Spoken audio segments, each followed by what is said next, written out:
యాక్చువల్‌గా క్రియేట్ చేసుకోవచ్చండి. కాకపోతే మీరు సేమ్ నేమ్‌తో అయితే క్రియేట్ చేయలేరు. ఆల్రెడీ ఇప్పుడు ఫర్ సపోజ్ మీకు ఒక అకౌంట్ ఉందనుకోండి. యాడ్సెన్స్ అకౌంట్ ఆల్రెడీ మీకు ఒకటి ఉంది. మళ్ళీ మీరు అదే నేమ్‌తో ఇప్పుడు మనకి మీరు ఈవెన్ కొత్తగా ఛానల్ స్టార్ట్ చేసిన ఒక ఛానల్‌కి మానిటైజేషన్ చేసేవాళ్ళైనా కూడా ఒక్కొక్కసారి మీ నేమ్ ఇస్తే డిజప్రూవ్ అవుతుంది. ఎందుకంటే ఆ నేమ్‌తో ఆల్రెడీ యాడ్సెన్స్ అకౌంట్ ఉండడం వల్ల డిజప్రూవ్ అవుతుందన్నమాట.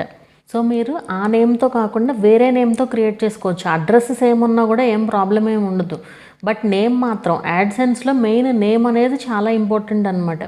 సో ఆ నేమ్ ఏదైతే ఉందో అదే మన ఐడెంటిటీ కార్డ్‌లో ఉండాలి. ఎందుకంటే తర్వాత వెరిఫికేషన్ ప్రాసెస్‌లు ఇవన్నీ కూడా ఉంటాయి కదా! అడ్రస్ సేమ్ ఉన్నా ఏం ప్రాబ్లమ్ ఏం లేదు. బట్ పేరు మాత్రం డిఫరెంట్‌గా ఉండేలాగా ఉంటే మనం 2 ఛానల్స్‌కి వేరే వేరే అకౌంట్స్ ఇచ్చుకోవచ్చు. ఏమి ఇబ్బంది అయితే ఏమి ఉండదు. ఒకే ఫోన్లో కూడా మేనేజ్ చేసుకోవచ్చు. ఏమీ ప్రాబ్లమ్ ఏమీ ఉండదు. కాకపోతే ఎప్పటికప్పుడు లాగౌట్లు చేసుకుని లాగిన్ చేసుకుంటూ ఉండాలన్నమాట.